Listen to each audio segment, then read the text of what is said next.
I grew up in a middle-income family. Both of my parents had decent jobs, but they had 6 mouths to feed: themselves, me, and my 3 siblings. So we struggled a bit. Hand-me-down clothes were normal, and we often ate frozen and cheap meals.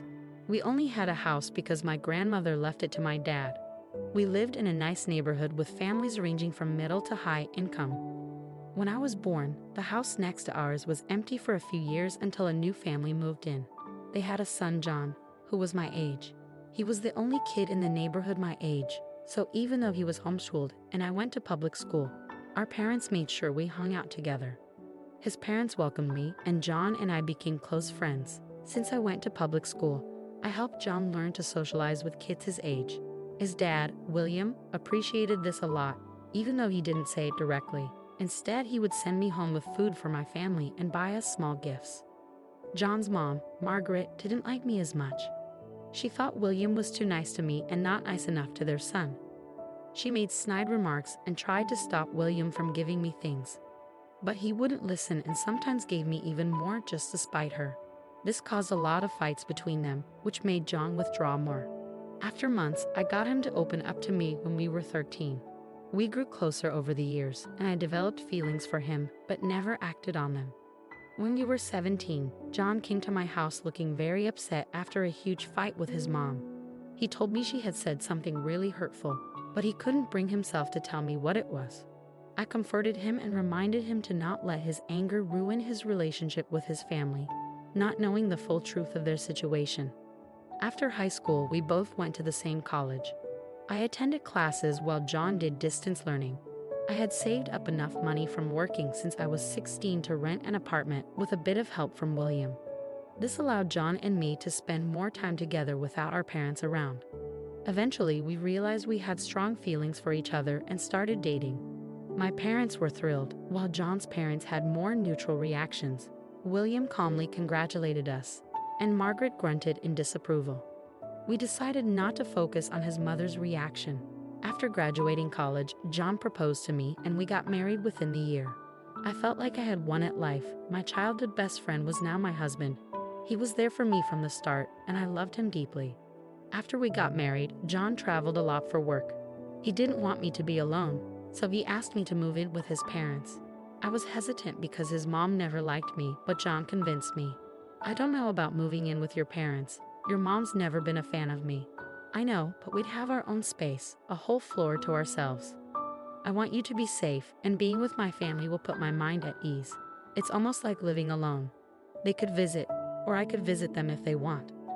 All right, if it means that much to you, I'll give it a shot. But I hope it doesn't make things worse. Thanks, babe.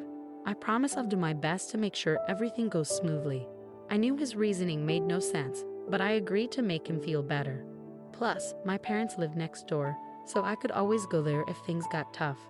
The next month, we moved in with his parents.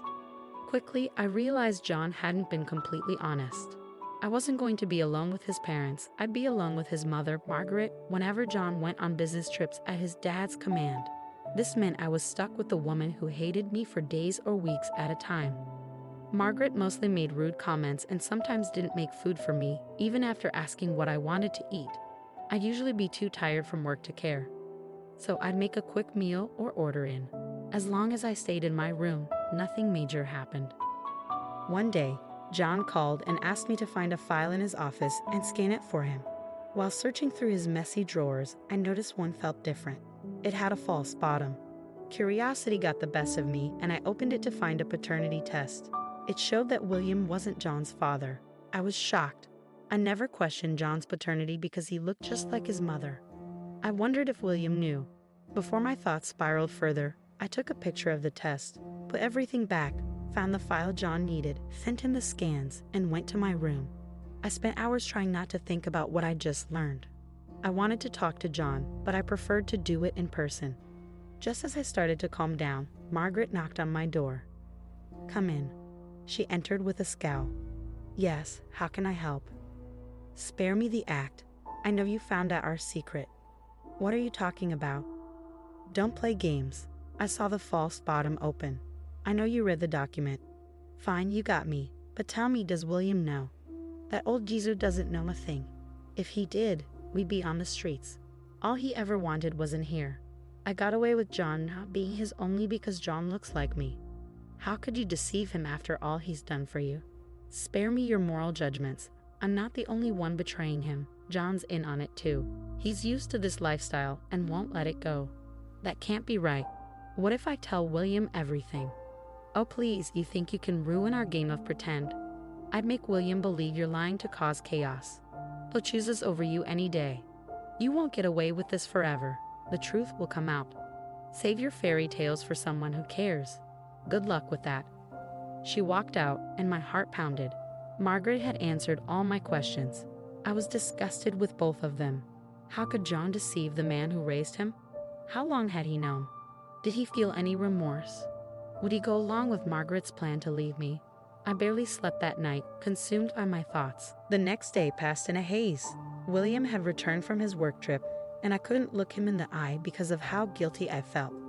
I wanted to tell him everything, but I knew that if I tried, Margaret would find a way to turn the tables on me and make me the bad guy. That night, William asked the three of us to have dinner together. I silently ate my food except when William asked me questions about work. At some point during dinner, Margaret brought up wanting to go on a vacation with John. William, I've been missing John, and I think it'll be a great idea for us to go on a 2-week trip to Italy together. John has been working hard. He does deserve a break. Doesn't John have a lot of work commitments? I mean, I'm no expert, but won't his absence affect the business? Please, William managed the business for years before John joined. A short break won't hurt. That's true, and John could use some time off. All right, you can go, and I'll handle things here. Thank you, dear Maria. Why don't you join them? Oh, that won't work. It's supposed to be a mother-son bonding time. Besides, I feel like a third wheel. Well, what do you think, Maria? Would you like to join them? Oh, she probably has her own plans. Don't worry about her. Let's allow Maria to make that decision. I knew why Margaret wanted to go on this trip. I was about to say that I wasn't okay with it, but I felt a sharp kick in my shin. I winced in pain as I realized that Margaret had kicked me under the table. I looked at her and noticed her sharp glare. I wanted to tell on her so badly, but I knew it wouldn't lead anywhere. Then I had a brilliant idea. I could use their time away to tell William everything. So I shut my mouth and nodded that I was okay with the trip. Margaret looked satisfied, and William told her she was free to go. That night, I called John and asked him about the trip. Are you going on this trip with your mother? Yeah, I don't really have a choice. That's not true. You do have a choice. You can choose not to go along with her plans. Everything is so messed up, and honestly, a lot of it is because of you. What do you mean? How is any of this my fault? If you had respected my privacy back then, none of this would have happened. There's a reason I didn't tell you about everything. When did you even find out you're not William's son? Remember a couple of years ago when I came over to your place really distressed because of a huge fight I had with my mom? Yeah, she dropped that bomb on me during that fight. Did you consider telling William about it? I did. I even threatened her to spill the secret, but she laughed it off, saying if I told William, he'd throw us out. So we're stuck keeping this secret. Now that you know, I can't keep you around anymore. Did our relationship mean anything to you at all? Of course it did. But when you found out about the secret, I knew I had to let you go. Your strong conscience could ruin everything I've been working for. With that, he hung up the call. I couldn't believe this was the man I had loved. Was this always a part of him, or had he become this way out of greed? I cried myself to sleep that night, feeling betrayed and heartbroken. How could he let go of me so easily? I had treated him like the most precious thing, while he saw me as disposable. I woke the next morning fully ready to take revenge. John had returned home that morning and silently packed his bags for his vacation. He and Margaret were set to leave in the afternoon. I didn't spare him a glance. My heart hurt, but I knew I was doing the right thing. William had gone on another short business trip for the next 2 days, so I had to wait for him to come back to start my plan. After John and Margaret left, I busied myself by looking through their stuff.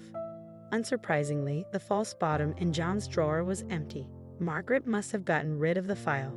It was okay though, I had a picture of it. I waited to collect evidence of what John and Margaret were up to, and sure enough, John posted stories on his private Instagram account, which only his closest friends and family followed.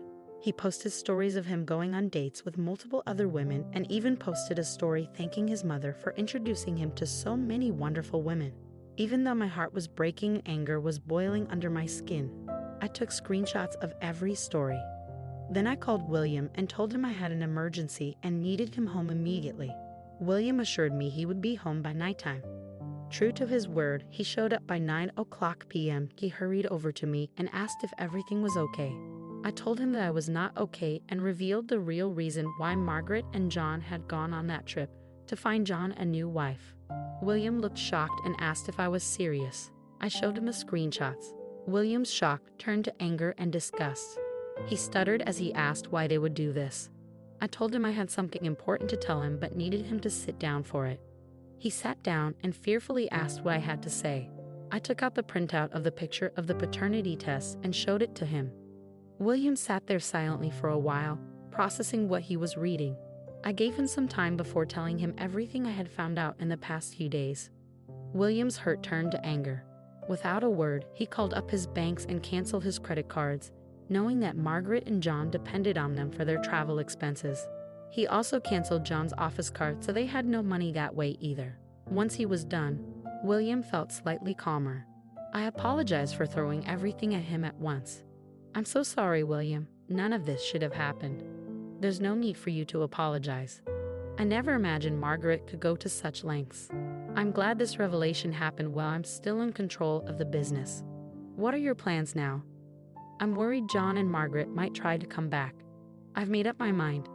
I'm going to divorce Margaret and remove both of them from this house. I'm with you on the divorce. I'll also file one against John. I'll move out too." "No, Maria, you're not going anywhere. If you're willing, I'd like to pass the business down to you. I've always seen you as a daughter and I trust you to carry on her legacy." "William, I don't know what to say. I'd be honored to continue what you've built." "That's settled then. We'll make this right together, Maria." The days after that were filled with sadness and anger. William filed for divorce, and so did I. Margaret and John tried contacting us, but neither of us picked up the calls or answered the texts. William managed to pull some strings and got us both restraining orders against Margaret and John. When the calls got too annoying, I finally picked up. "What the hell did you tell my dad, Maria?" "I haven't said anything to him." "Then why are his cards canceled and our numbers blocked? What have you done?" "I didn't tell him anything. I just showed him the proof." "That's impossible." "I burned it all." "Not everything. I had enough evidence. I took a photo of the document you thought you destroyed. You're heartless for doing this to us." "Huh? You're the heartless one. You and Margaret chose to keep this secret from William. You have to face the consequences of your actions. You're tearing our family apart." "No, you're doing it. It's the truth that's finally coming out. It's time to take responsibility." I hung up the call and blocked John and Margaret. In the weeks that followed, William and I sent our divorce papers to our respective partners. William had all of John's and Margaret's things packed and put away in a storage facility. He gave them 1 month to show up and take their things, or they would have to pay to keep their belongings there. I quit my job and began focusing on working with William. It was hard for both of us to forget everything that had happened, but we knew that at the end of the day, we still had each other. I began to enjoy work, and the benefits I got from working with William were only a bonus. So that is my story. Thank you for listening till the end. I hope that no matter what life throws your way, you always remember to do what's right, because you never know how life will reward you.